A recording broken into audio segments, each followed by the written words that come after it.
Can you hear? So when you We're go live. live, can you We're hear live me? now. Yeah, we can hear you and we can see you. Hi, everybody. Hi, fam. I'm Hello. sort of surprising Mona right now. And while she's talking about things, I am going live. So happy to have you guys tonight. We got a great show. So welcome back, family, to another episode of We Are Black Independence, where we bring culture, clarity, and critical conversations to the community. That's you.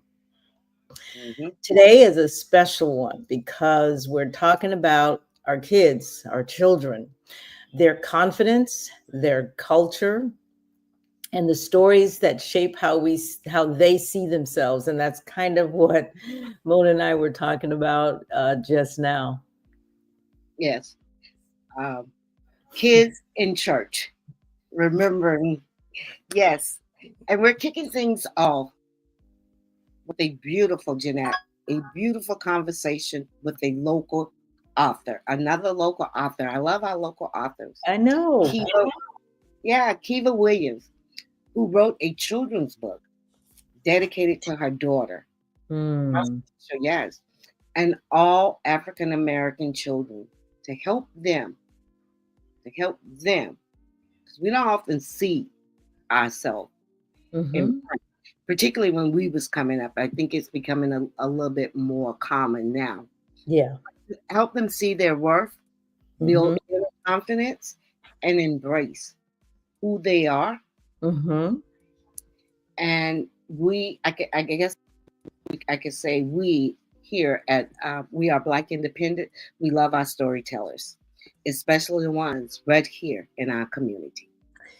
Yeah, but I'm hoping more and more love our storytellers because the storytellers are the keepers of the stories, and they're the ones that are helping to pass down the traditions of our ancestors. So, um, but in the second half, we're going to move and welcome back to our, and I'm going to call it the WABI family. And by WABI, I mean we are Black Independent.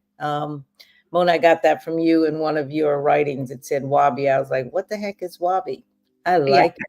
I I just wrote it down. Yes. Yes, I really like it. So the Wabi family. And before our family, we're going to try to work, and hopefully she will be on later, Dr. Camitra Edwards. And hopefully we'll also have Ursula Odom McLemore to talk about Kwanzaa, African American culture, traditions, and why embracing our heritage is not optional.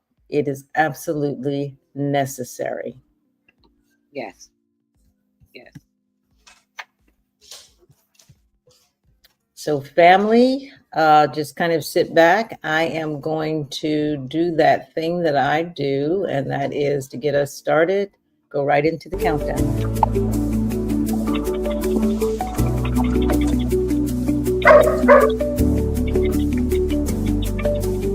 Hey, Moses.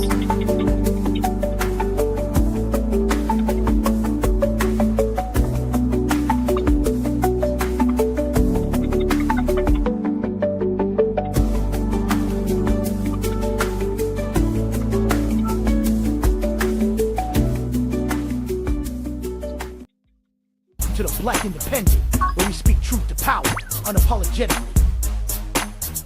For too long, the black vote has been treated like a given, but we're not property, we're not pawns.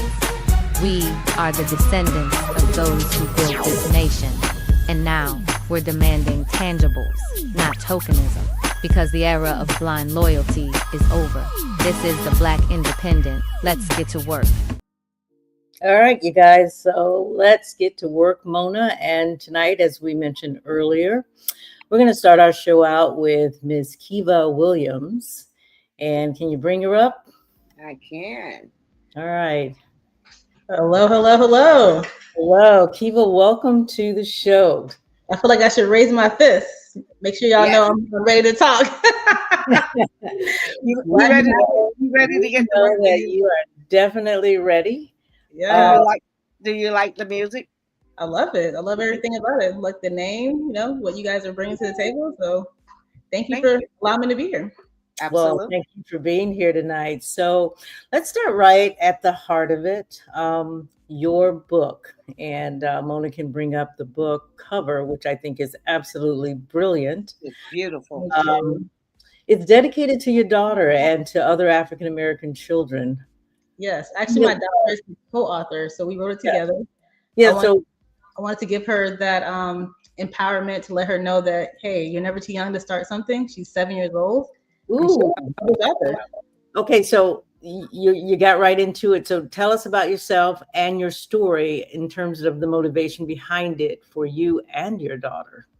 Yes. So my name is Kiva Williams. Like you guys said, I'm a mom of three. I'm a local entrepreneur here in the Tampa Bay area. I run a nonprofit called Mahogany Kids Fine Arts Foundation. And our main goal is to empower minority youth through music, art, and dance. So I went to USF. I was in the performing arts department. I graduated with a dance degree. I had hopes and dreams of moving to New York and starring on Broadway. But, I let the status quo of finding a good job with benefits stop me. Yeah, it gets in the way. Yeah, sometimes our parents, especially the Black community, when it comes to the arts, they want you to pursue it, but they get kind of nervous if it's your full main job. So they're always like, "You sure you don't want to work at a bank and get those corporate benefits?" I know this. Being young and impressionable, I kind of listened to my parents, and they meant well, but I think I just made choices based on security instead of pursuing some dreams that I wanted to do. Oh, yeah, that's a great story, and I'm familiar with that story. Really? Are you in the arts? Actually, I was in corporate America for my working life and then retired, and now I am an artist. But I did take art in college as a minor and love it. And so, but I had to wait a good 40 years later before I actually picked up the brush seriously. So I get So it. that says that we always have time for our dreams. It's never too late. And Keela, you have to check out Jeanette Bradley. What is your studio called? Your artwork? Okay, J.M. Bradley's Urban Art. Wow, I love the name. Yes, Yeah. very nice. I have a picture here. I don't know. Can you see that one? A little bit. It has a glare to it, but I can kind of make it out. There's a glare, but you can just go to my site. Anybody out there, go to my site. It's Christmas time, but okay. Local artist. But tonight, this is all about Miss Kiva. So, I don't know. Why is it important for you to center confidence and self identity in the story? Yes. So, like I was saying, I have a young daughter. I have three kids, two boys and a girl.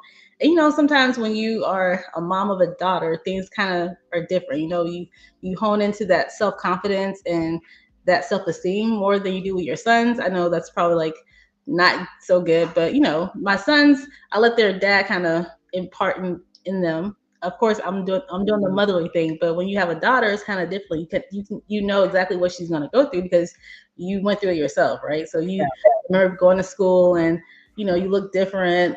Your friends Becky and Karen and Jennifer have straight hair, and you come home and ask your mom like, can I wear my hair down? And you can't understand why she's saying no, because your mom's gonna straighten your hair, and then by 3:00 your hair's gonna be puffy. Well, all you care Like about in its natural state. Right, exactly. So I Yeah. just know the things that she's gonna face, right? When you are in the minority, like you live in a world where your Sure. beauty is seen maybe not as mainstream as others. You just want to prepare. So this is just my way of instilling self-confidence in my daughter and other little girls that look like us. Mhm. Visually sharing, our natural hair, different styles that we do with our hair.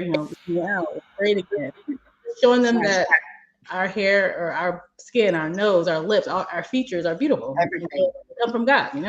Yeah, perfect. I love that. I mean, I'm sure, Jeanette, you've had that experience with your nieces. I've definitely had that with my daughter from day one. So, yeah, perfect. So what do you think, or what do you hope parents? Well, what I'm trying to get We'll get from this bedtime story. Yeah. So what I'm trying to instill is the power of positive affirmations.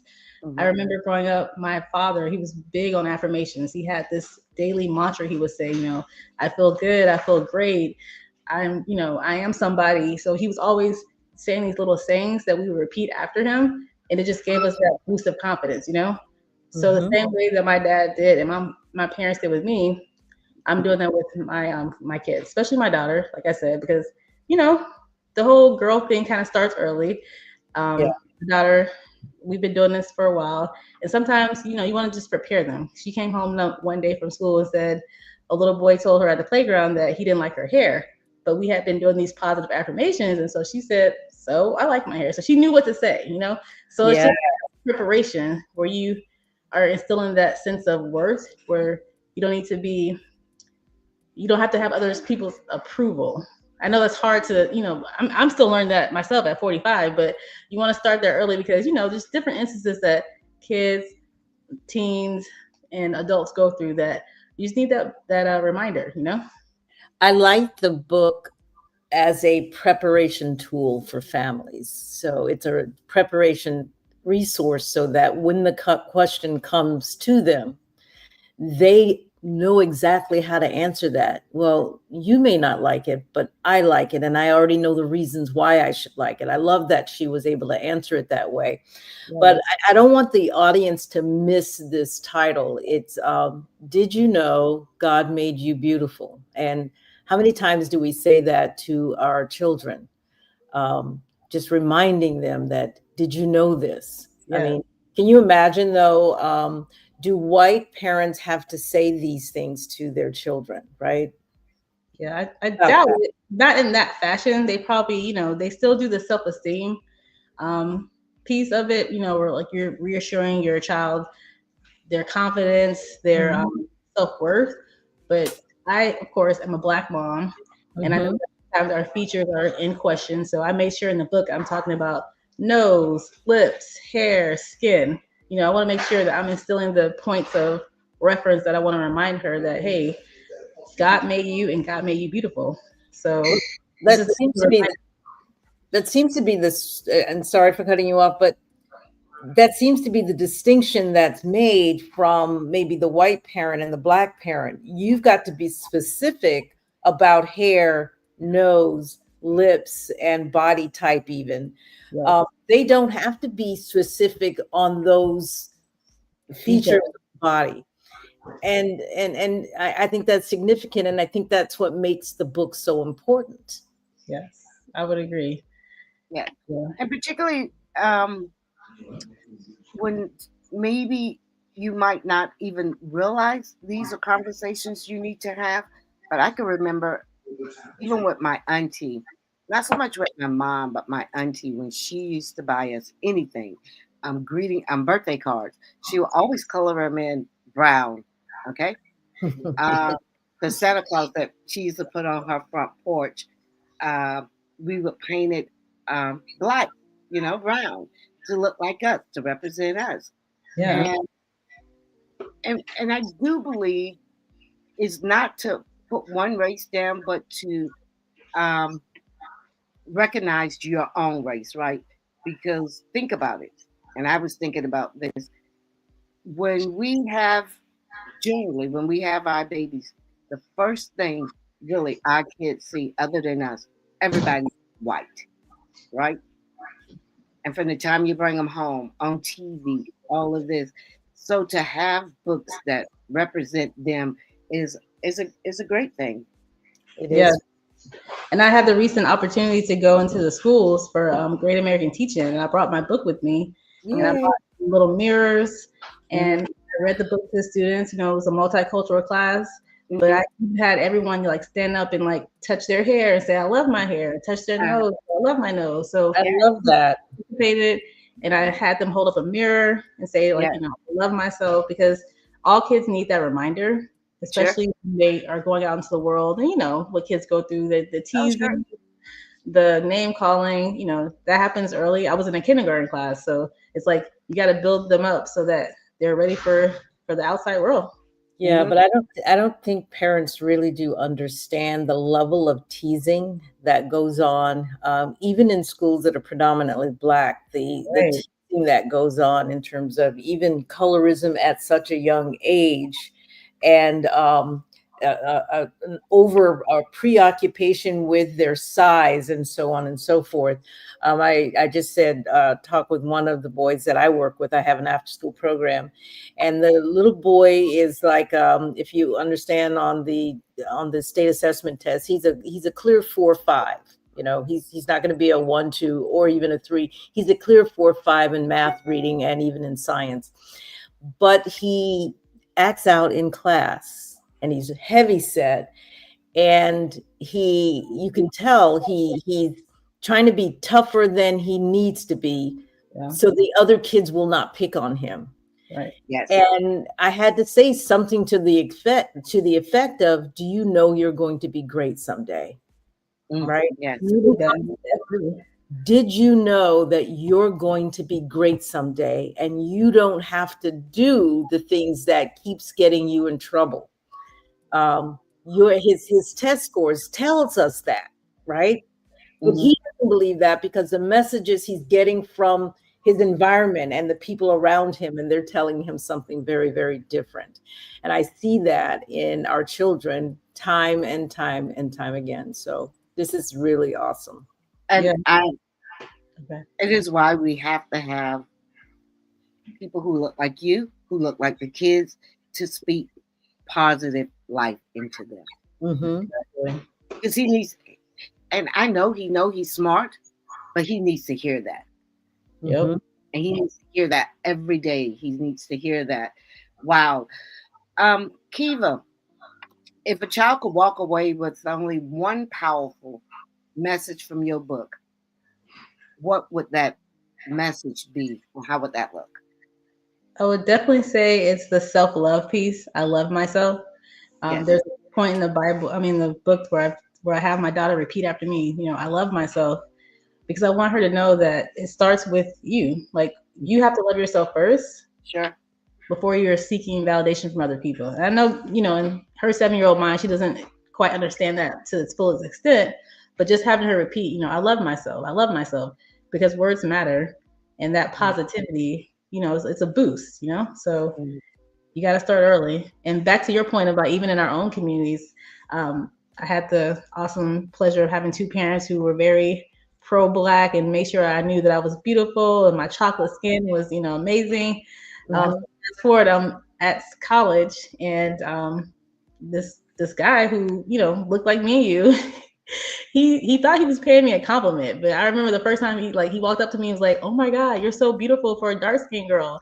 And I looked at him Yes. like he really thought he was paying me a compliment, y'all. He was like, "No," and I looked at him like, "Excuse me." But had my parents not instilled in me that I was beautiful, my skin was beautiful, I would have been like, Absolutely. "Okay, thank you." I would have thought he gave me a compliment.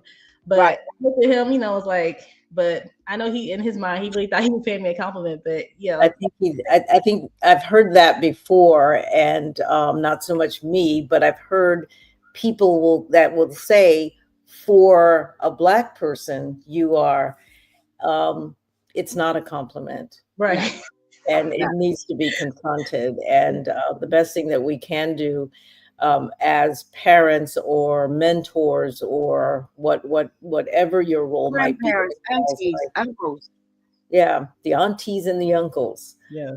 is to have a constant positive affirmation of that child's greatness or beauty or what have you, because the world is not going to tell them that.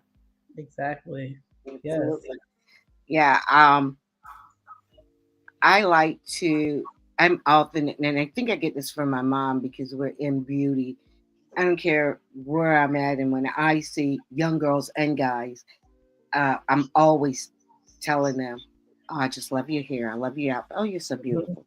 All the time, giving them compliments, because we can't let other people do this to our children. They have to see adults doing it to them.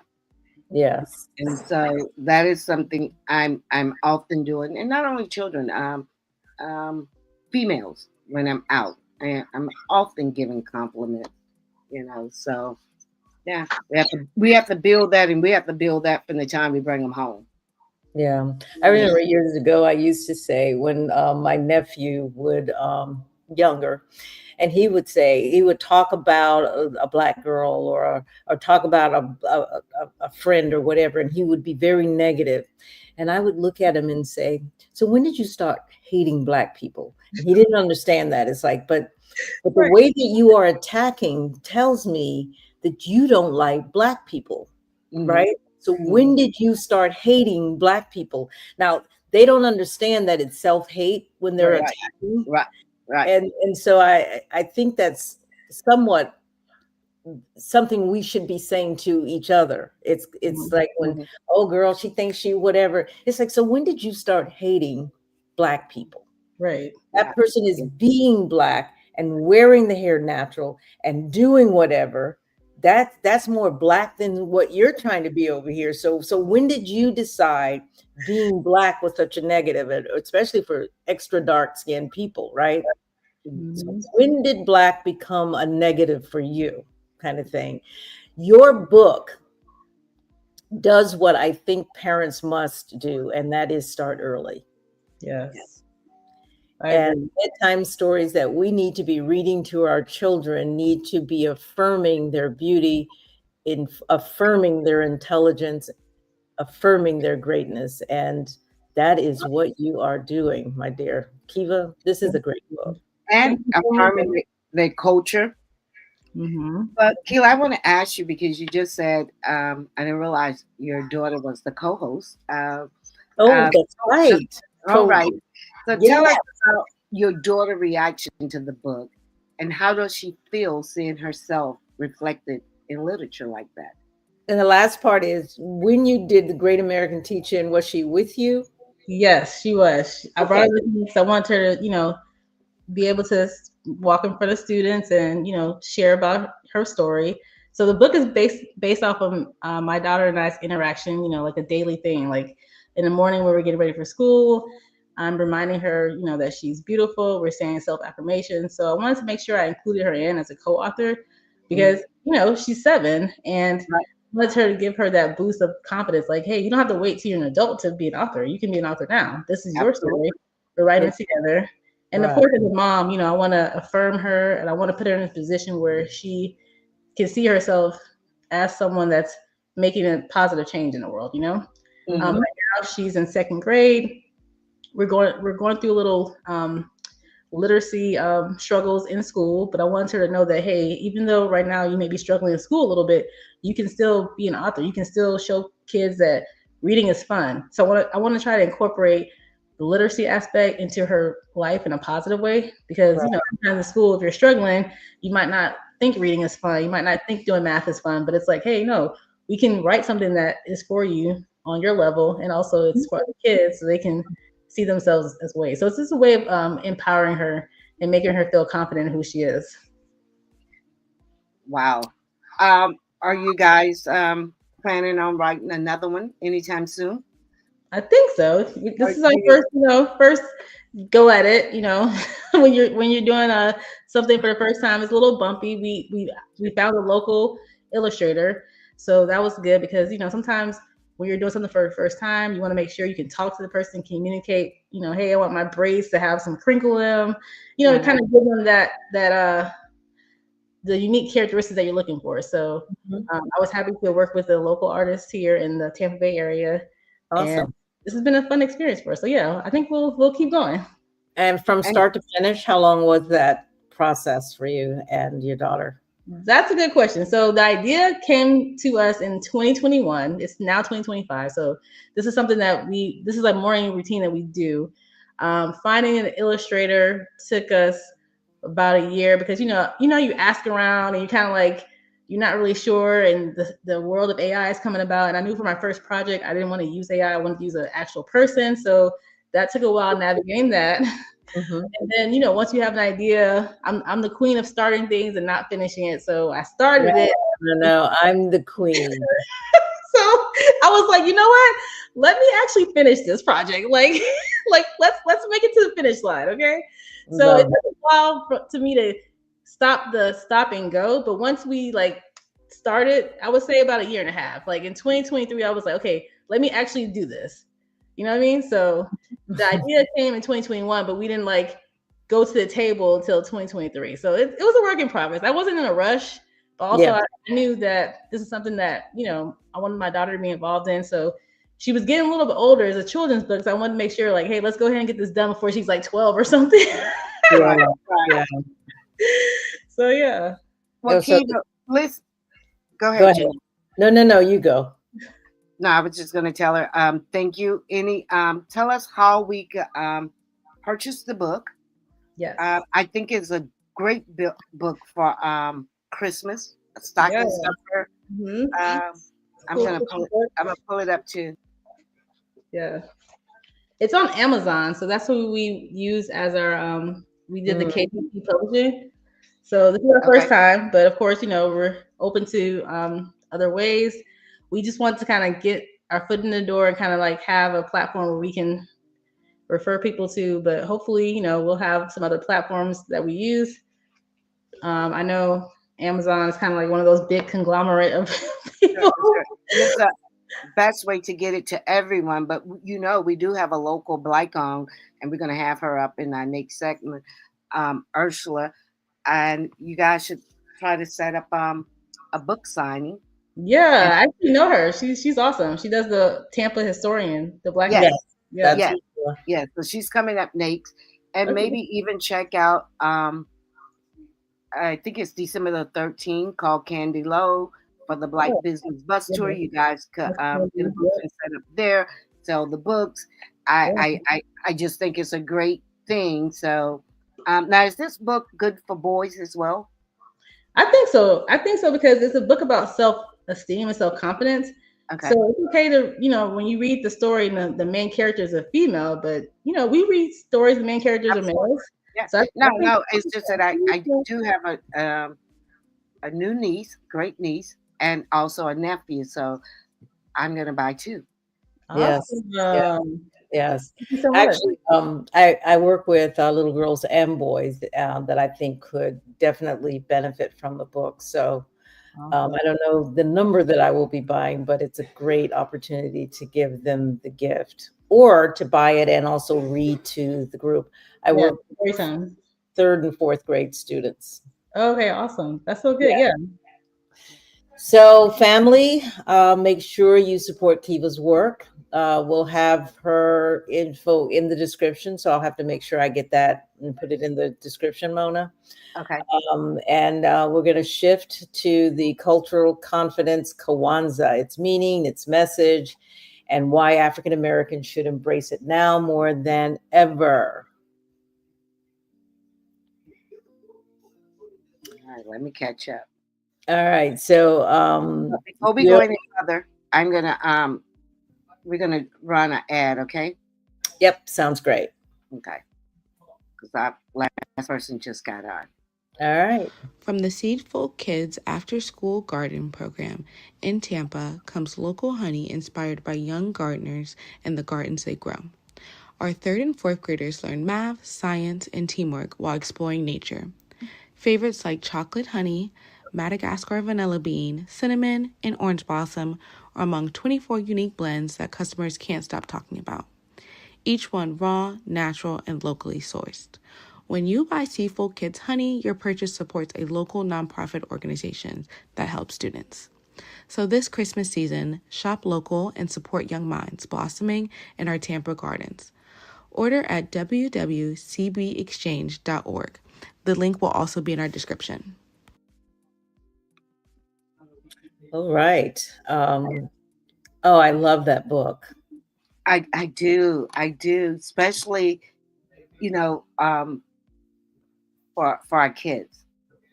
Absolutely. My daughter had a library of books just as much as I had mine. She was a lover of books as well. Mm-hmm.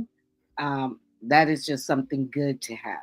Yes. Yeah. So several people will be getting books from me this Christmas for the authors that we have on. Great gifts. Jenna, I think all the gifts, I'm not really buying that much, but everything I'm buying is going to be the honey. Mm-hmm. And so far, 3 books Okay. from 3 different authors. And the common theme there is you're buying black. Oh, I go. Yes. I love that. I love it. I am definitely supporting Black-owned business. And, when we go to the bus tour next week, and then, of course, I'll see other things that generally, I don't know about you, but when I go to the bus tour, and particularly this Christmas bus tour, I tend to I see stuff for myself. So I end up buying everything for myself. I know, but the beauty of buying things for people is you buy things that you would want for yourself. Absolutely. Absolutely. On occasion, you might keep a thing or two, but for the most part, the intent was I was going to give it to you, but I decided to keep it. But I decided to wear these earrings myself. But in our family, we pull names, so I only have one name. So of course, I buy that person whatever it is that they want, and so I have all my extra money to spend on me. Yeah. And I have a few nieces and nephews that's still the young, so I try to buy them little stocking stuffers. Yeah, everybody, we just want to remind you, a few shows ago, we talked about reframing Christmas, and we're right in the throes of shopping at this point. Black Friday just passed, and from what I understand, they say they are breaking records. But I also understand there's a lot of Black folks who are not stepping into those big box stores. Keep the pressure on people. Keep the pressure on. So tonight we're going to go into segment 2, and we're welcoming back our family, Dr. Camitra Edwards and Ersula Odom McLemore. Kemp. I'm like, I don't know what it's always a pleasure to have somebody found the new toy. But it's always a pleasure to have both of you on. Thanks so much with such short notice to say, yeah, I'm going to pop on. So we want to start simple but deep.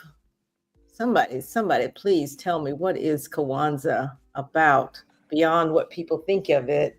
I have not practiced Kwanzaa at all. So our two never guests, okay, never. You have this look of here. Never. Camitra, I think is having a problem. God, Camitra, we're gonna have to take her black card. Camitra, can you hear? Camitra. Camitra is. She's going to go out and then come back in. But all right, to your point, never have I. Well, I did go. Do you remember the Campbells? She passed away a few years ago. Oh my God, I can't think of her first name, but they used to do it every single year. So I celebrated once with them, but not really myself immersing into the whole cultural experience and walking away with a clear understanding of what those 7 principles are. Can you hear me better? I can hear you now. Okay, perfect. Can you hear Mona? Because Camitra, she said that she never practiced, or she really don't even understand what Kwanzaa is. Camitra, we were done with that. I just said we had to take her black card. She's digging right now. We got to totally take her you know what? card. I am one among many Black folks who really want to reframe what the holiday season means. So that's why you guys are here for us. Yeah, but it was a whole drive, maybe about 15 years ago, Camitra. Is that correct? Probably. I mean, I think, Kwanzaa goes in and out of favor, and I think that anytime we're in a season of social unrest and we as Black people are needing to recenter, like this is a really good practice for us to lean into, to think about what it means for us to recenter. So I think, since the election and, the 92% and, so I do think we're back. Yeah. And this is a really good time for us to consider what the holiday means, why and how to practice. I think it's a really good season for us to lean in deeply to the practice. So tell us, why do we celebrate it, and why should we celebrate it? Sure. So, thank y'all, first of all, for having me back on the podcast. I enjoy every time we're here. The conversation is always very rich. We always enjoy you. You know that. Yeah. So I enjoy being with y'all in your audience. So for me, and for like the reasons why I've been celebrating Kwanzaa inconsistently for about 20 years, but honestly, the last 12 to 15 very consistently.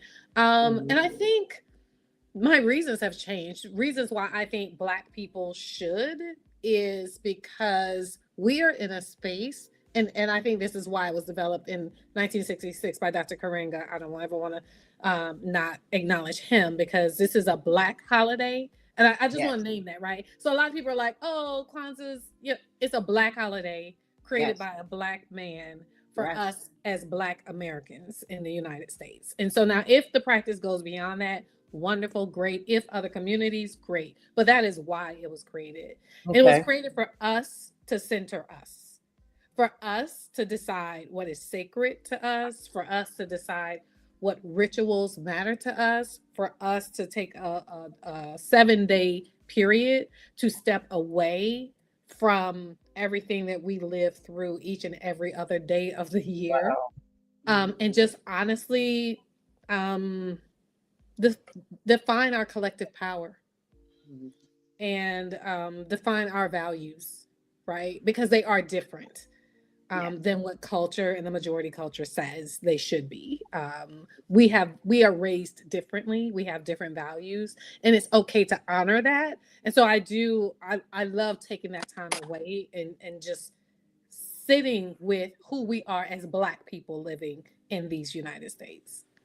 So never is it more important than Kendrick Lamar's "They're Not Like Us," and we need to understand that. Yeah, and we're not like them. And we're not like them. And we shouldn't want to be. We should embrace our culture as they should embrace theirs. But I'm going to say this: I think it was 1985 when my brother moved to Michigan. Those people was already celebrating Kwanzaa because he's the one who introduced it to us. Mm-hmm. Yeah, and, it started in 1966. We didn't really know much about it, and we didn't really just keep doing it. And it probably wasn't until 98, 90, maybe 2000 when I had my daughter, and we start picking it back up. Mm-hmm. Mm-hmm. Very true. So I think, children, I just heard the author. I was so excited about everything that she shared. And I think it's a really great way to talk about all of the things that you guys mentioned, like everything that her book represents. It would be a great piece to embed in a Kwanzaa celebration. Right? Yes. Beautiful. Oh, wow. Yeah. Yes. Because each night you take a different principle. And so you should also think about how is that principle expressed through art. And so the art of a book is a great way to express one of the principles. So if you don't know the 7 principles, if this is all new to you, I don't mind sharing the Nguzu Saba with you. So day 1 is Umoja. Wait. I think Mona's going to need it. So talk to her like she's a 5th grader, because she doesn't. Mona knows these. I know the 7th. I'm surprised she didn't say that about me, but I was trying to jump on. But she's really saying that she needs it, so you're gonna have to really break it down for her. I'll go slow through the 7 days. Okay, so day 1 for the 3rd graders. Day 1 starts on December 26th, right? Because we didn't want to bother with the other stuff that's going on. This is in addition to Listen, I don't want anyone to think that Kwanzaa competes with anything. Yeah, we ain't canceling Christmas. Do whatever else you want to do, right? This does not compete with any of the other things that anybody else has going on. The 7 days are from December 26th to January 1st, okay? Yes. So day 1, December 26th, we celebrate Umoja, which is unity, okay? Yes. Day 2, we celebrate Kujikajulia, which is self-determination. Day 3, we celebrate Ujima, collective work and responsibility. On day 4, we celebrate Ujama, which is economics. Day 5, we celebrate Nia, which is purpose. That's why I was thinking about that book. Day 6, we celebrate Kumba, which is creativity. And then day 7, we celebrate Imani, which is faith. So let me stop you there. I don't know if any of you guys listen to Sirius XM Urban View, but on the Loree Daniels show, and I think Karen Hunter, they go over the 7 principles every day. So it's already ingrained in me. Jeanette, you don't hear the opening? They do it on the episodes every day. You mean every day beginning with the 26th or just every day? No, every day. Because these 7 principles aren't something you're always supposed to practice. That we should be practicing these 7 principles 365 days. True. So every day has a different meaning. Okay. Very, very good. Ursula, do you celebrate it? Am I alone here? Well, you might be. All right. And I'm okay with that because I might have been right here, but I don't think I'm alone. So here's my experience. Sorry about that. I'm so behind on the thing because when she said, well, you might be, I was supposed to hit it right then. All right. You'll improve with time, I'm sure. All right. So, I celebrated it with my young family. When my children were young, we celebrated Kwanzaa, and it started with me in the family. And for me, it created some memories that I hold on to this day. There's one of my nephews that during the celebration part of it, he sang "Man in the Mirror," and I can't get that out of my head to this day. So I don't care how grown and smooth he think he is today. I still see that little boy singing "Man in the Mirror," and it was celebrating our creativity as a family, letting the young people do their thing. So that was good. And when you talked about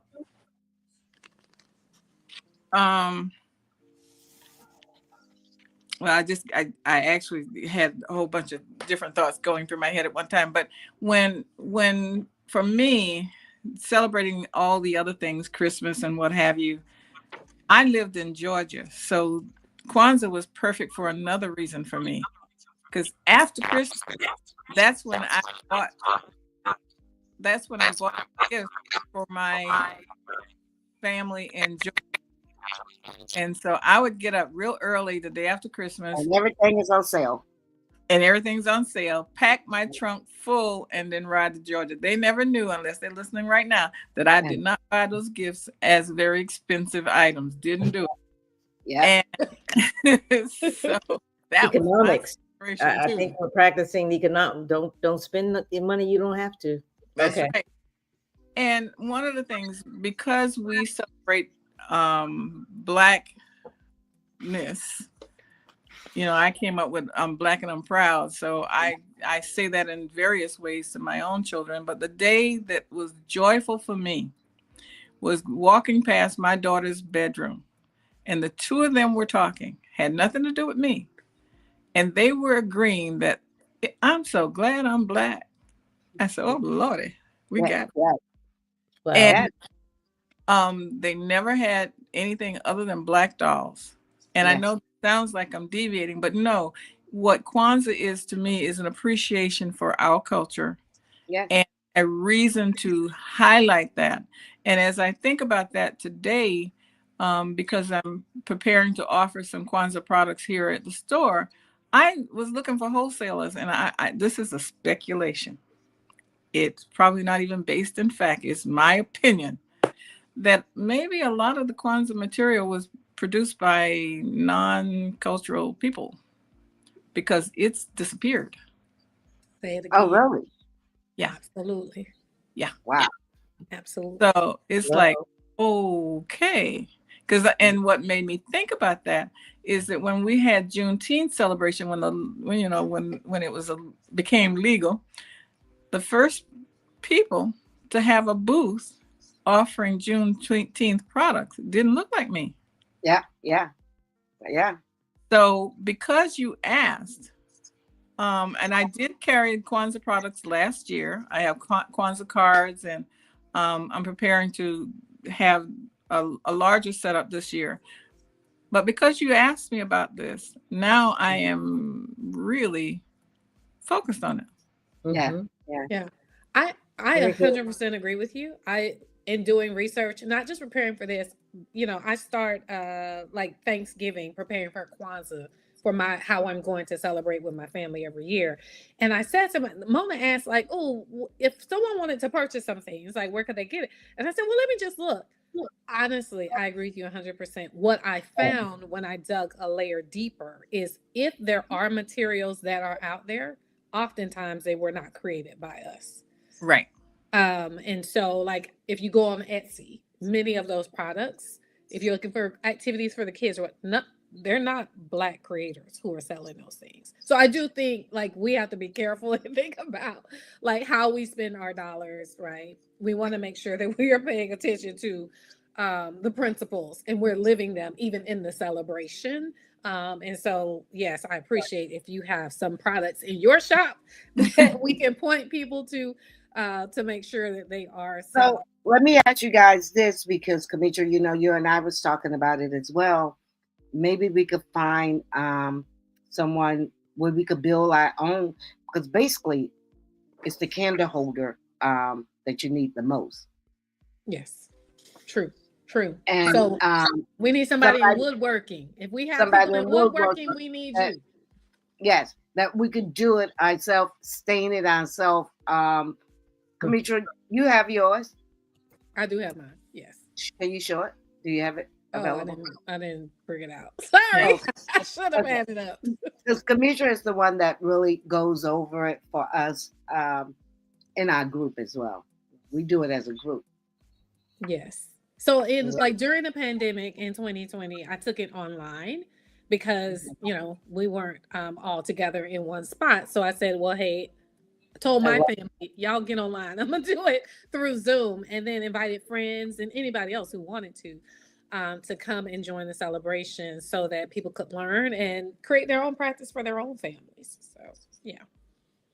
I thought it was really nice. We knew what it was at 6 o'clock or something. I can't remember the time. Yeah, 6 or 7. Yeah.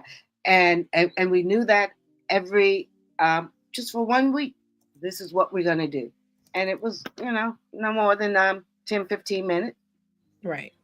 Yeah. I think I remember that happening. I did not participate because I didn't have the respect for, what do you say to folks who say, this is just some made up holiday, it's not real kind of thing? Because they all are. Yeah. Every single one of them. And I was thinking that too. It's like the same thing with Christmas, but whatever else. Right. They're all okay. And the interesting thing about Christmas, if you imagine Christmas now, and if we really are honest with ourselves, it is not what it was even 10, 15 years ago. Christmas has jumped the shark. I don't know what this is that happens December 25th now. You can hear a song that says, I thank God that Santa is coming. What is happening here? That makes no sense at all. So yeah, I don't, all of the holidays are made up, every single one of them. And so what I know, right, is if I look in other systems and other cultures, if I look at like some of the Muslim practices, right, and how they take their things seriously, when they are fasting, when they are praying, right? Like you see people literally, they will shut down. I live in the Temple Terrace, Florida area. They will shut down a street to practice whatever they are trying to practice, right? Yeah. And the entire city rallies around whatever that is. Yeah, that's true. Why can't we engage in time to set ourselves up to have an amazing next year? And it doesn't have to 20 minutes a day for 7 days is not a lot to ask. No. for people to contribute to. I agree. Just reflecting on your practice as a African American person and what it means for your family to enter a year in a different headspace, in a different way, because those 7 days are to set you up for what happens next year. Like Mona said, it's not just an individual day. This continues throughout the year. But if those practices are embedded in your family, you will think differently about how you spend every dollar. Economics. Right. You will think differently about collective work and how you can actually start to work together more frequently, more often. You will think differently about creativity and how it lives in your life and in the lives of those who you love.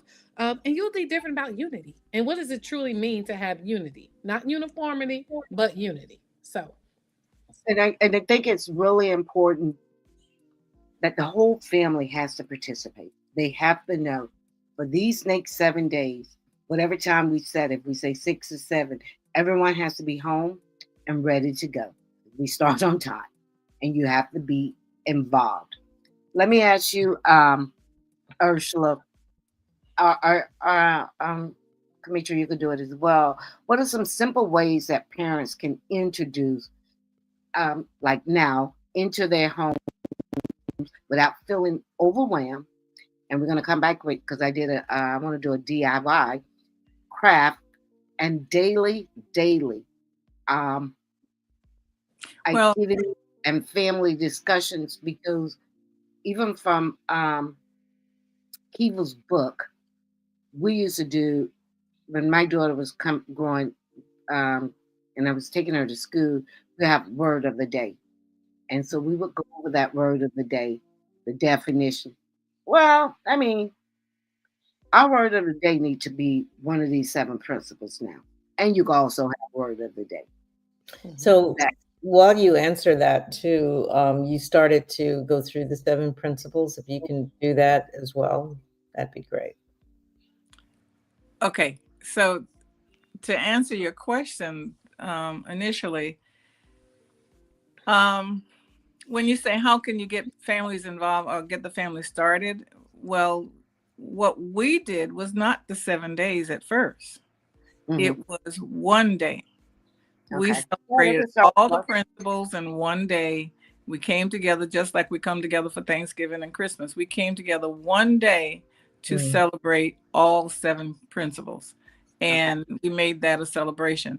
Now, once you get used to that, then you can then move into the other days, because you have an understanding of what it means, or at least a better understanding of what it means, and have a positive feeling for it. So did y'all light all 7 candles the first day? Yeah, we did. Talking about each principle. Actually, I think it was the last day as opposed to day 7. Yeah, day 7. So that's what we did. Now, I want to back up a little bit, and it's kind of a risky thing to say, but when you were talking about why can't we celebrate, it's almost become a fearful thing to be Black today. You know, it's not in vogue anymore for the country or for the world at large. But for us, I think it's a good time, because all of a sudden it's like the only one that's going to appreciate us is us. So what time than Kwanzaa to reiterate that. And so these are the principles. These are our 10 commandments to some degree. Now, the other controversial thing about that, I was talking to someone about the lost books of the Bible, and not because I'm looking for something other than the Bible. I'm simply looking to expand my knowledge, because I have a reason to. And so in looking for that, I found that, there's the book of Enoch that's supposed to be Black or something like that. And I'm not saying yes or no, but in talking about it, the person could not even fathom that books about and by Black people really should have been in the Bible. So we have a hard time believing that we are worthy. And that was a revelation for me. You know, I'm not trying to prove one thing or the other. I'm simply trying to say, okay, now I'm going to really study it instead of just hearing the words over and over again, the same ones over and over again. I want to know, what is this? Like, this is crazy that I didn't know that Moses' wife was Black. You know, I should have. Well, I just assume everybody in the Bible is Black. Well, yeah, that is what somebody. I'm of that same persuasion at this point that the location that a brown skin, right. So now that is what I had come to the conclusion of too, that it was Black or brown. But I'm trying to be diplomatic. And so listen, the story we saw in the 70s and the movie that we saw was not the representation of the people during that time. So that we know is not true. Ursula, forget that diplomacy. We have got to be in your face with the facts and stop accepting these alternative narratives of from whence we come.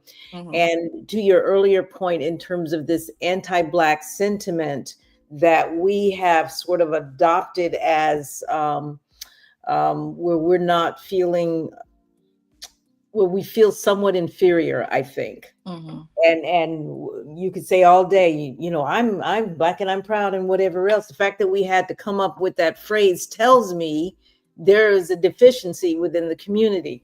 So I would be curious, and I'm going back to Camitra with, I need to know those 7 principles and tell me how, given the atmosphere today here in the United States, but I'm going to imagine it's global, how do we as Black people use these principles in our move to become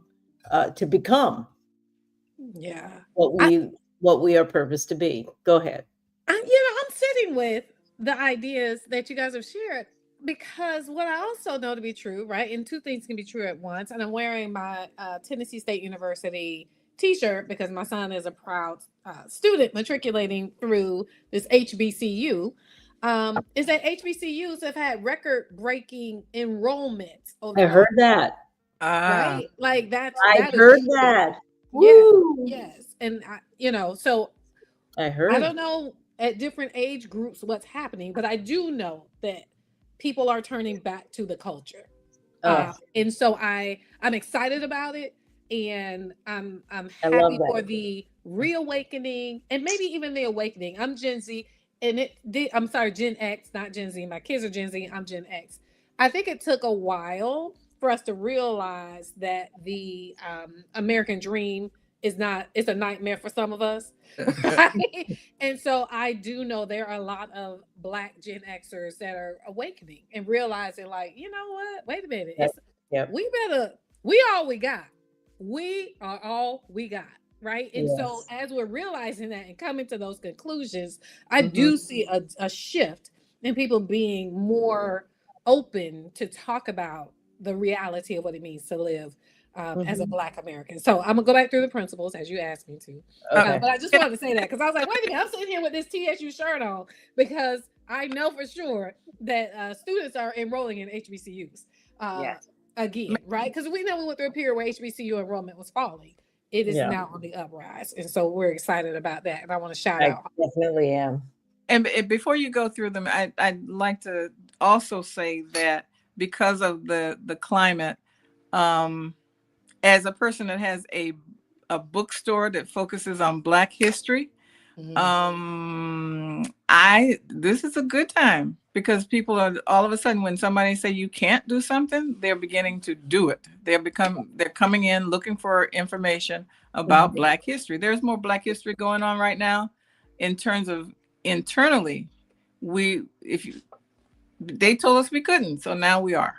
So first thing comes to mind is every time they try to do something for evil, it always turns out good for us.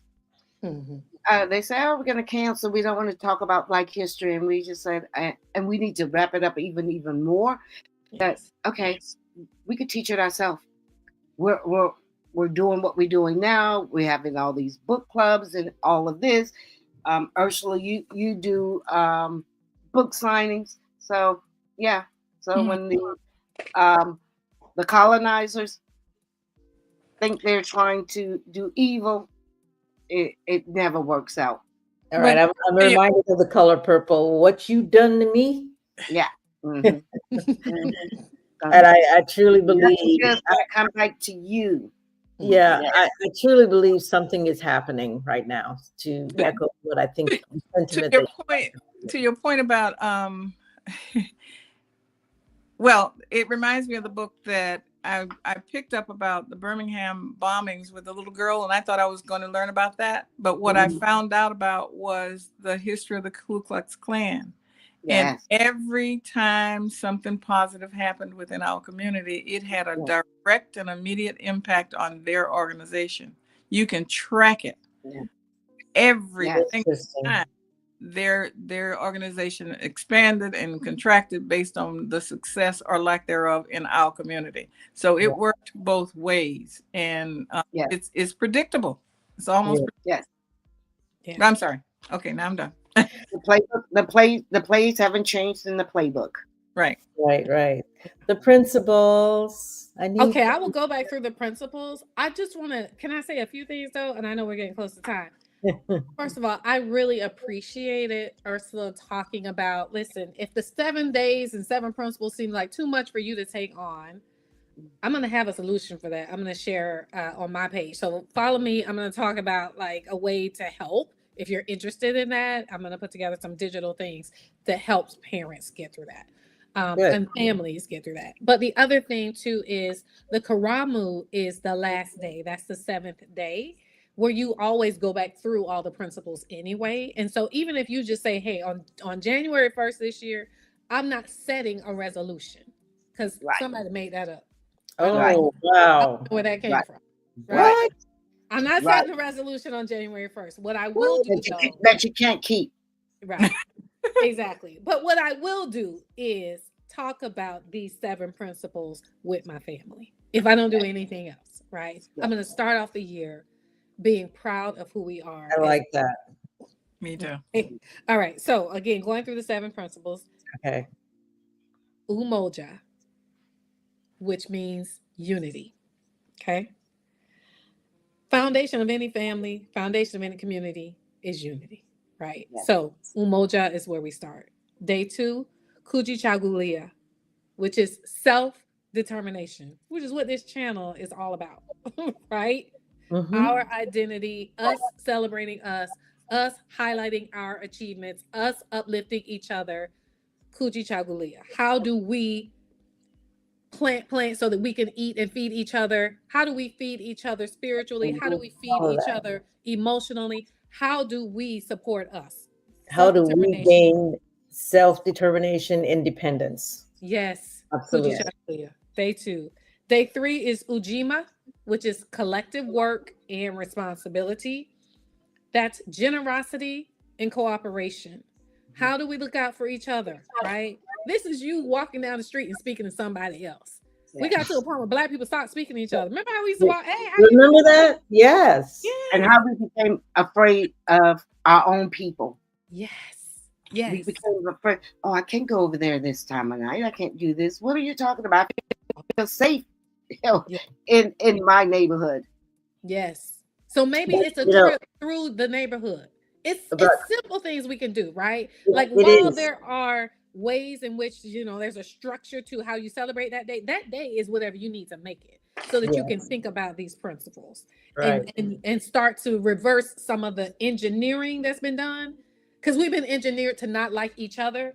We've been, like the book said earlier, we've been engineered to hate ourselves. So that's why we want to talk about Ujima, which is collective work and responsibility, to reverse the engineering and get us to start supporting and loving each other.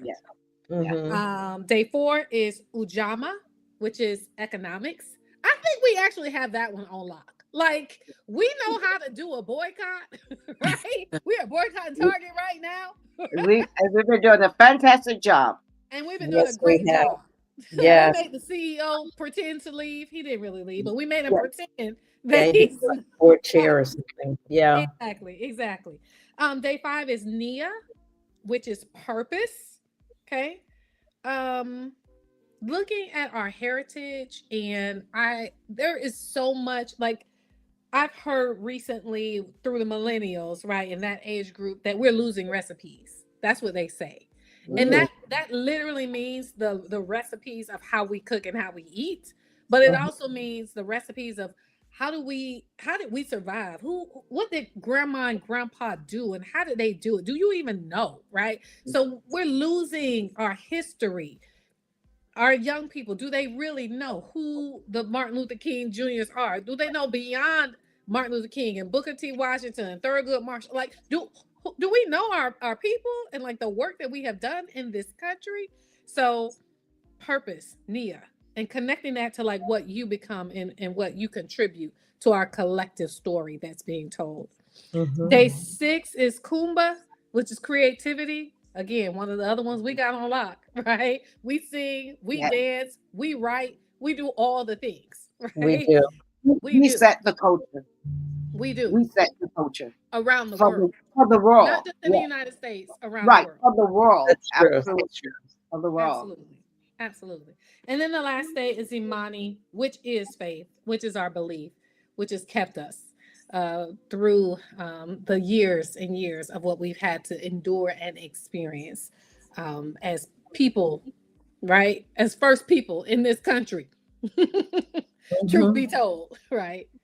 So those are the 7 days and the 7 principles. Which one or ones do you think are going to be critical in 2026? Because I think Black people are under attack. And it's not a civil war that we might have experienced in the 1860s, but there is this attack on Blackness in this country. What do we need? I mean, how do we use these principles, or what's the most important for us right now? I mean, I think each principle carries so much weight, and really there's so much to learn and gain. But the first principle, which is unity, I think we cannot get past. And if I were just me personally, I think one of the issues of unity that we are struggling with as a people right now is between generations. And so how do we unify from generation to generation, right? How do we connect these new Gen Alphas, right, to our baby boomers, and make sure that everyone understands the value that we are all contributing to our collective success. So absolutely. We won't be successful with any one of these principles left off the without table. that. Yes, because that's why unity is first, Jeanette, and it is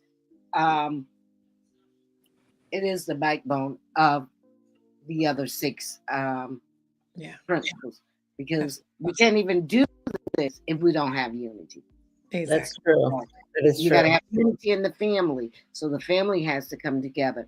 And Ursula, I like what you said. And then Camitra brought it together. So I was just sitting here thinking, even if you don't do the all 7 days, most families get together for New Year's. Right. So you could do this, could be something we could practice at New Year's and then start dividing it out. Till we, by like we set up a little altar. So we have our side table. Camitra is the one who's helped us get all this, our candles, and I have other little stuff set up. So it is really, I'm really into it. When you find little things like this wreath that I have behind me, this was made, a child made this. Literally, they cut the different colors and just tied the little ribbons through. And this is a beautiful Kwanzaa representation. It is beautiful. Simple things like that took very little money, but the kids will be out of school. And so you can have them active and creating things like this to support what you pull together. The thing about Kwanzaa is it's not, while you may have a person in your family who is leading it, literally everybody is supposed to contribute to it. Everybody's And that's why I want you to give maybe some suggestions, but we'll come up with it because you'll come up with some things. You put it on Facebook, you'll tag it to We Are Black Independent page and tag us as well. And these some DIYs that they could do while they're out for Christmas to prepare for it. Ursula, did you put up that church finger? Yeah, I did. Okay, so I'm one of those people that usually hold my ideas close to my chest, but I'm gonna put this out in the universe because put it out there. You mentioned which one would benefit us all, and I really focused on collective work and responsibility. That's the closest to what I was thinking about. I said to someone just this week about possibly starting a group or several groups where you sit around a table and you simply share something about your life that has saved your life, both emotionally, physically, just a tiny little bit or a good idea. Because what I have come to believe is that we don't share when we discover things. Like if I have something that really worked for me, I usually don't tell. And or if I have something that really went south and I had to deal with it myself. And this one is really private, but I had to Baker Act my mother to save her life. Yeah. If I hadn't done it, she would have died 5-10 years earlier. Okay.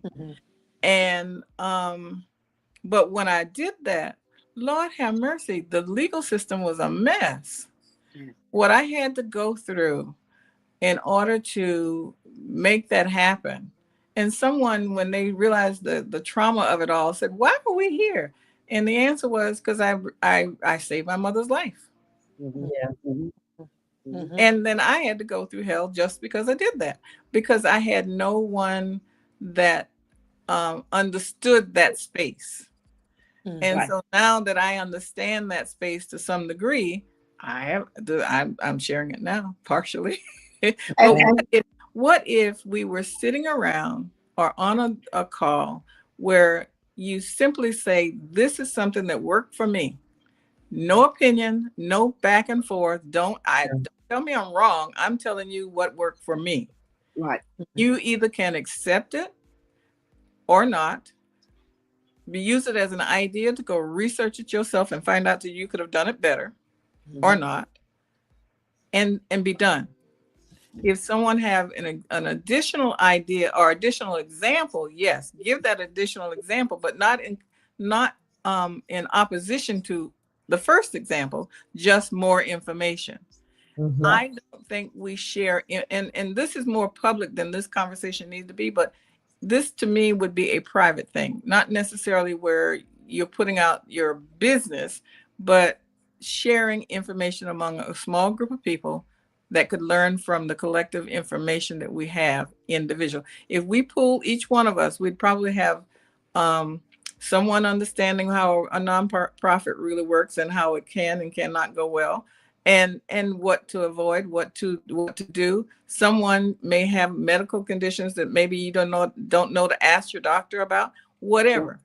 Sure. Collective sharing of information in a fearless way.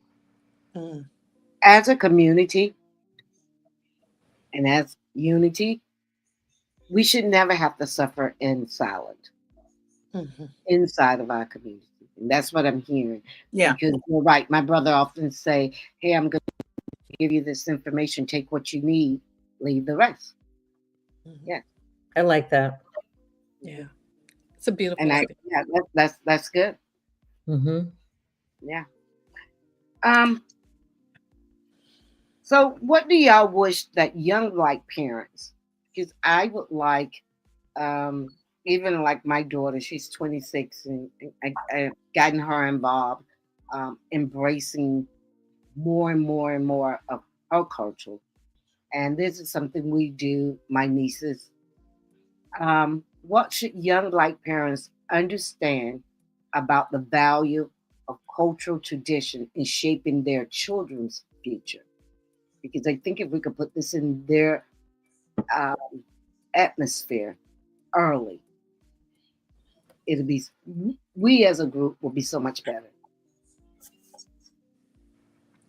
I think that we run the risk often of history repeating itself because the younger generations don't know the history. And so, you know, sometimes I ask myself, like, what's at stake? What's at stake if we don't pull together and share in this way? What's at stake is their future and them not knowing and not understanding their history to know what we should be doing and what we should not be doing, where we should go and what we, everything that you just mentioned, Ursula, about, hey, we've learned some things. There are some lessons learned.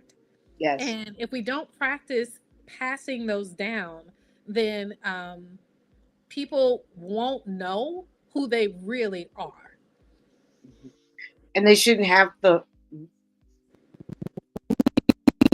keep relearning is why things that our parents and grandparents have gone through, we should be in a position to elevate. They're going to make some mistakes, but certain things, they shouldn't have to be just learning them.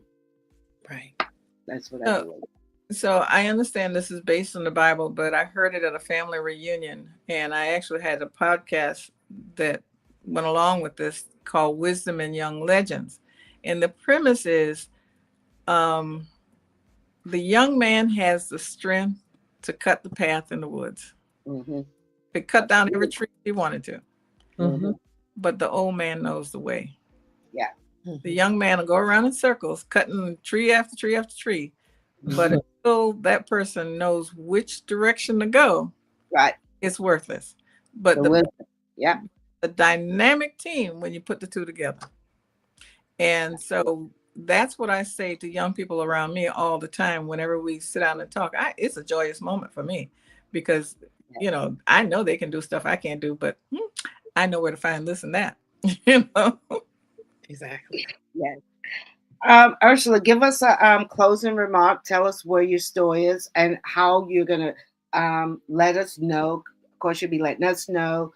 Are you on Facebook, your store? Yes. We all need to be following her on Facebook. But when you get the material in, I prefer to buy them from you. If not, that could be something we could do over the holidays. Okay. So I will keep you abreast of the things that I have and when they're available. I'm waiting on shipments for a couple of things right now. And as a publisher, I'm creating some. Okay. So that's happening too. And then I will be links to some things that I think would be helpful as well. So I'll send that directly to you that you can share. I normally would have it prepared, but I don't right at this moment. But Ursula's History Shop is at 1421 Tampa Park Plaza, and that's just south of Saunders Library and north of the train station on Nebraska Avenue in Urban Lux. So, and if I'm not here, call me, I'll meet you here. Okay, but if I am going to start out on the December 26th, what are the most basic things that I need to have, or do I, in order to celebrate this from one day to the next? And is candle color relevant?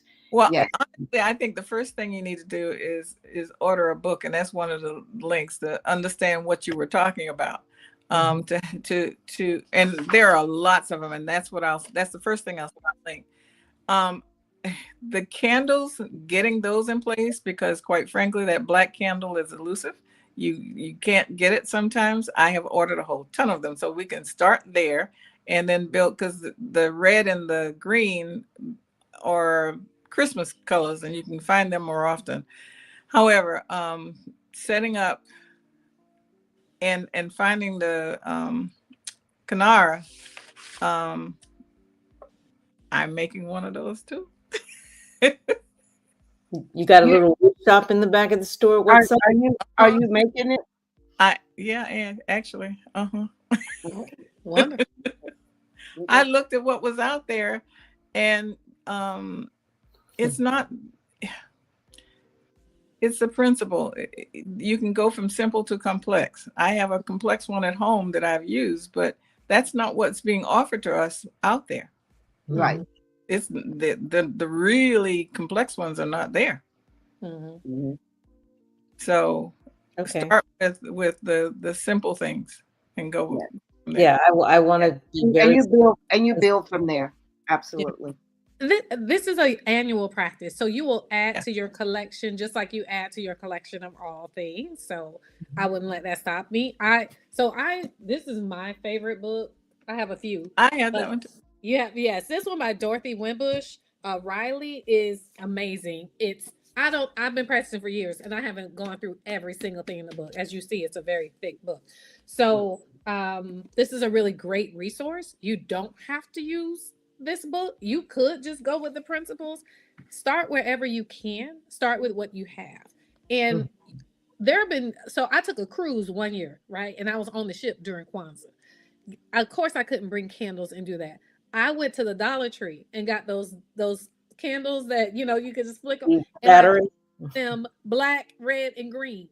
And we had our ceremony because it is the purpose and the intent that you bring to it. So don't allow not having all of the symbols because they are just symbols. Right. Don't allow not having those symbols to keep you from the practice, because the practice is what's happening in your heart. It's a transformation that's happening in the relationships with your families. Those are the things that matter most. And so I wouldn't get caught up on, oh, wait, do I have the right canard? Do I have the right color candles? Do what you can do at your level. There's a $6 Kwanzaa and there's a $100 Kwanzaa. You choose how you want to engage and invest. But the principles live within us and should be shared between us. And so what about the time that it takes? And is that up to me as well? So I choose 6 in the evening or I choose in the morning and I do it for 20 minutes, 50 minutes. What are we looking at? Is it up to me? So there is an official, this is how the each day ceremony goes, right? Okay. There is an official. However, that can be whatever you want that to be, right? Yeah. There is supposed to be some expression of creativity every day. So that's whatever you want that to be. If you want a song or a dance or whatever, you bring that forward, right? I chose to have in my online version someone singing Lift Every Voice and Sing every day. And I brought in a different artist who could sing every day. So it's just up to you how expansive you want to go with the actual ceremony. Ursula, I'm sorry, I thought you were going to say something. Oh, I am. So every time you say something, you should have had your church finger up, and I would have. So, well, you know what that comes from. I also grew up as a very shy person, and it's like I want to say something, and I haven't gotten rid of that. But nevertheless, it could be an opportunity for you to, as she said, create your own is what came to mind. And if, for instance, you want to honor someone or some collection of persons, maybe you can take something that they did and make that a part of your family tradition. You can create something that can be passed down from generation to generation. This is the story that my grandmother told me, or this is what my uncle said, and this is how he did this. But this could be an opportunity where you add to Kwanzaa your sacred talents or special superpowers, family superpowers. Yeah. Also, Jeanette, what I do want to know, Dr. Camitra Edwards would be offering people to be able to join. And if this is your first time to see how it's laid out, it could be a little easier that way. She's going to do a sign up because are you still going to do it on Zoom? Okay. So she will be able to do that because we follow her. I've never really done it without on my own. We go through her. Okay. So that would be something for those who want to ease into it, see how it is, and then go from there. I like that idea. Yeah, me too. Yes. Great. So I will share that information. So we could broaden the community and the group. Yes. So I will share that information with you guys to make sure that you can distribute it to anyone else. And Jenna, yes, we would love to have you and anyone else who want to. And at least I think everybody should buy the candles because Ursula will be offering them. You do need 3 reds, 3 greens, 1 black, correct? Right. Okay. So make sure you get those black. And the black, like she said, they are hard to find. I still have mines from last year. But she will be offering them, and the other ones you could probably, are you going to have all the colors?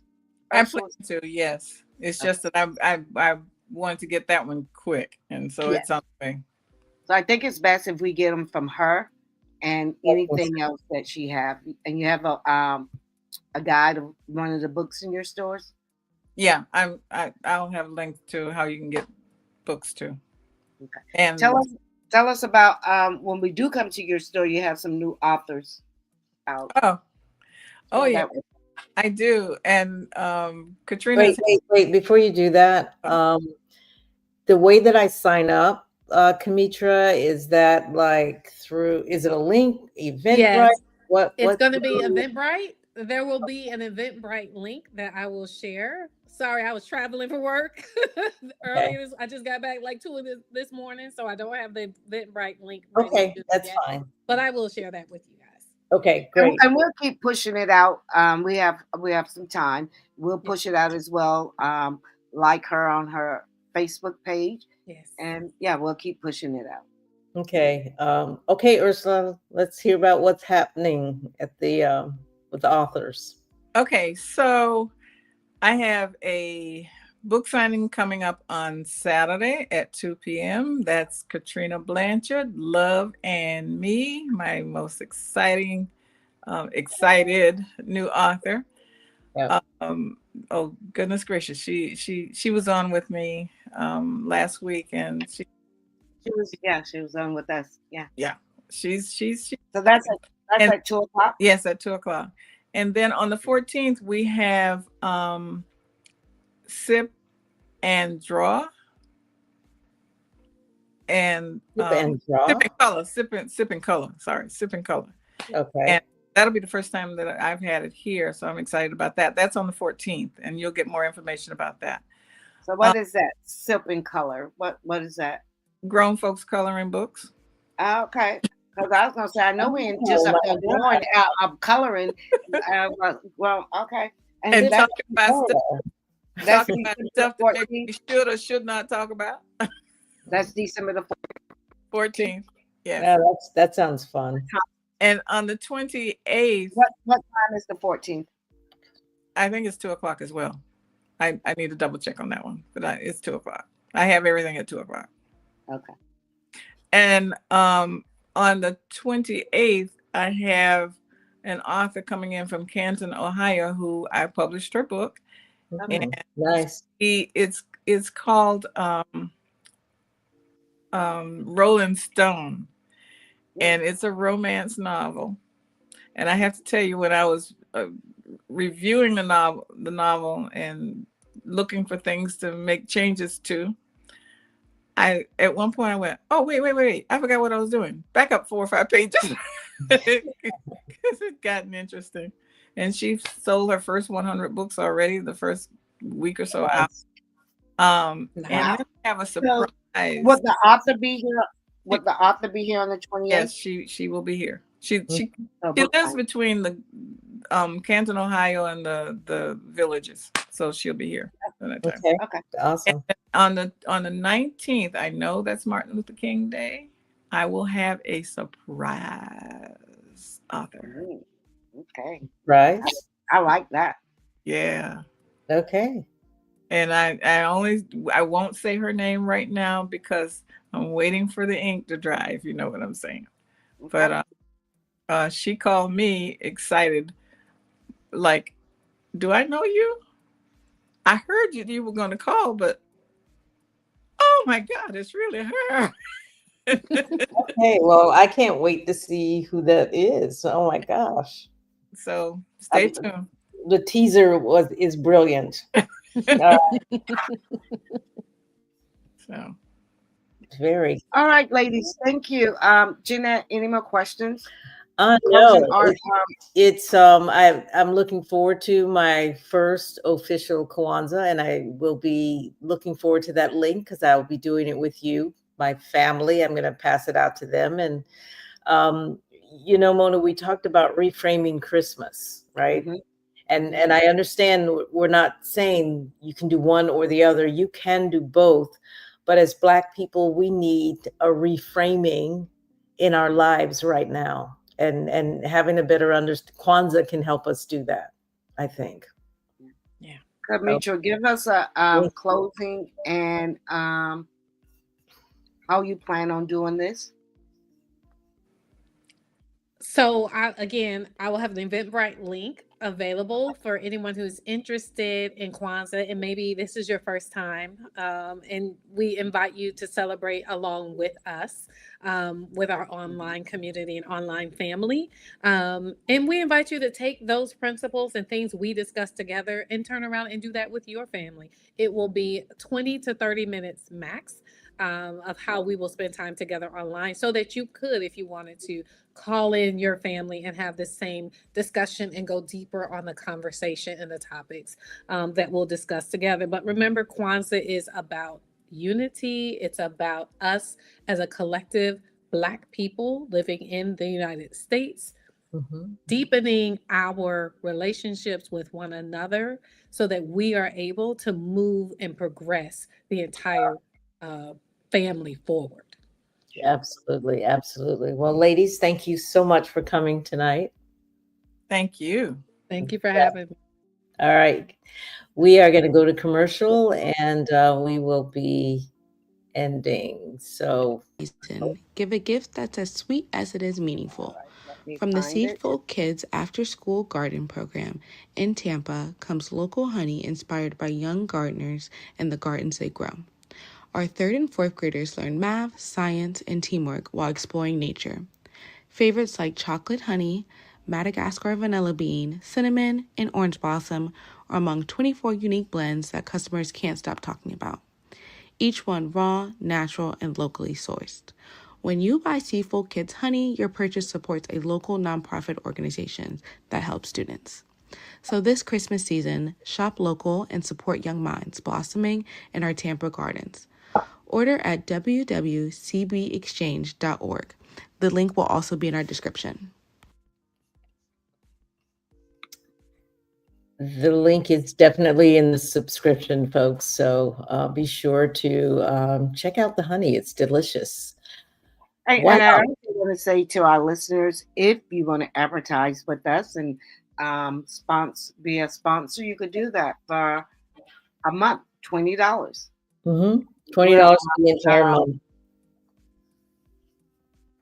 Twice a week. $20 a month. That's not bad. That's not bad. Oh wow! How awesome was the conversation today? It gets better and better every time we're getting better, but it gets better. The conversation is so rich, and what I love is that we're actually building community around conversations that are relevant to us. And I thought for Wednesday, if you guys don't know, Jeanette usually sponsored the Sunday podcast, and I do Wednesday. And I said I want to do something lighthearted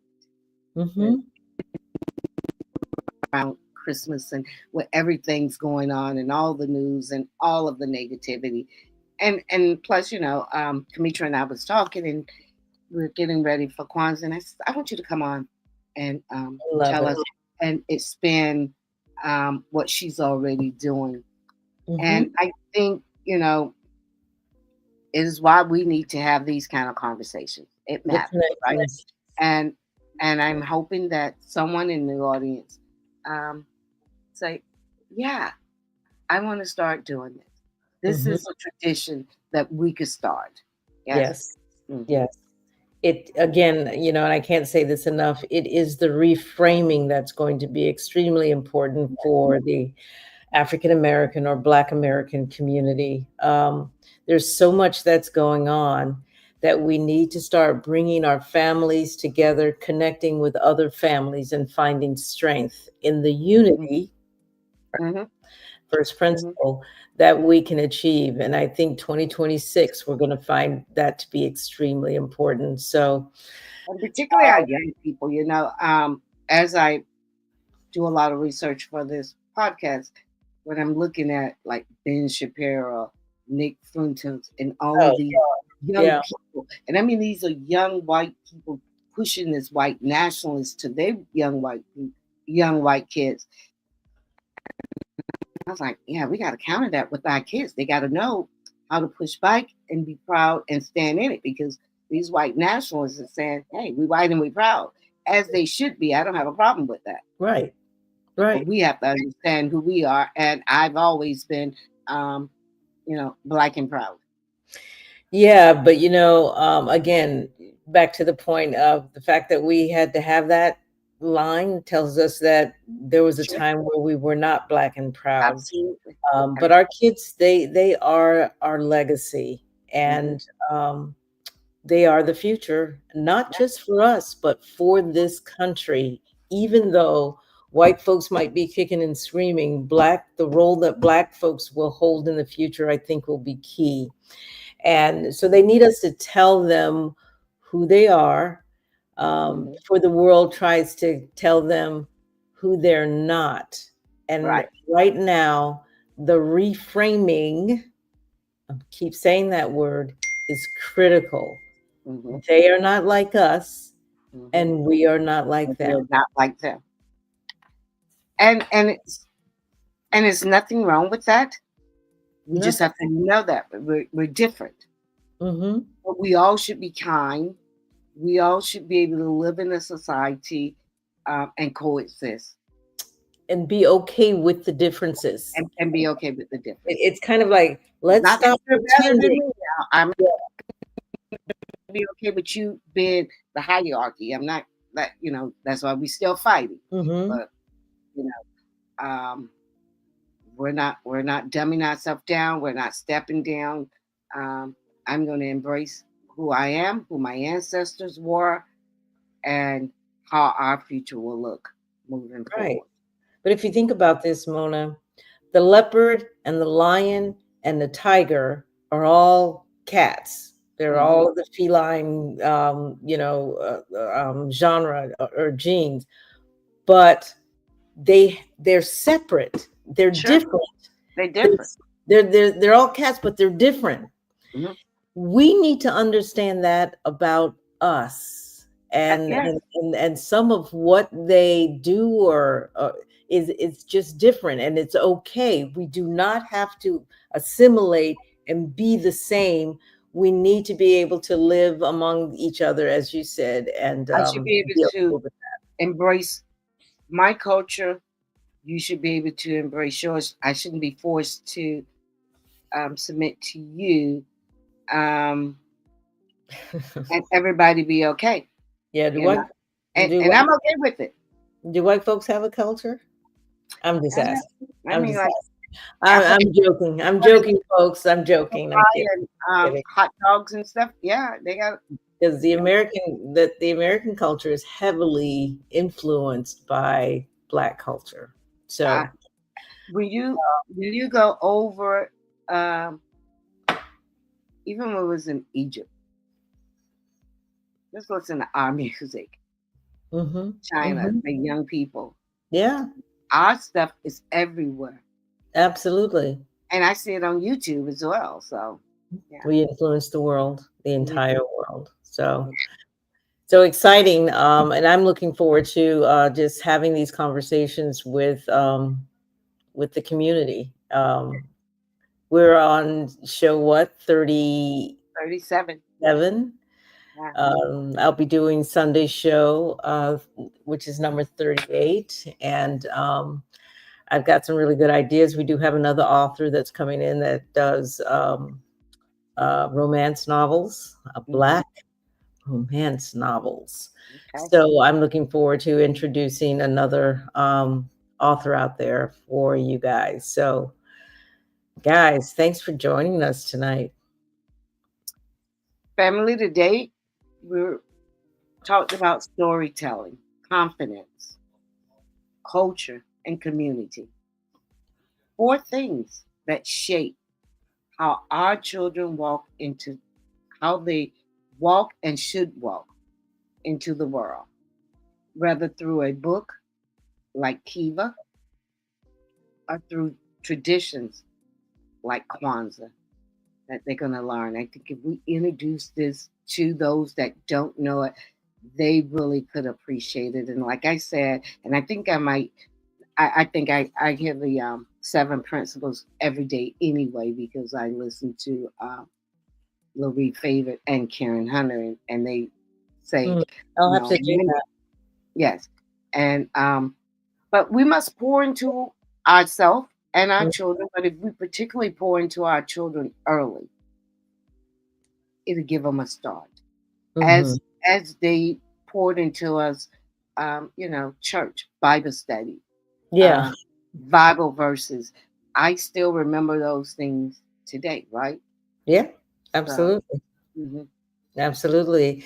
If we just remember that, and when I work with the 30 or so kids that I'm working with at one school and trying to teach them so that they can be influencers of the other kids around them, we must pour into them, folks. And I think Kwanzaa is just a wonderful opportunity to do that. But I also think buying Black books that uplift their esteem, like Kiva's book, is critical. We have to understand that our children need more from us for such a time as this. Yeah. So I don't know. That's all I got. That's all I got. Great show. Great show as always. And thank you, family, for joining us tonight. And until Sunday evening, 6 o'clock, same time, same place. Ciao. Good night.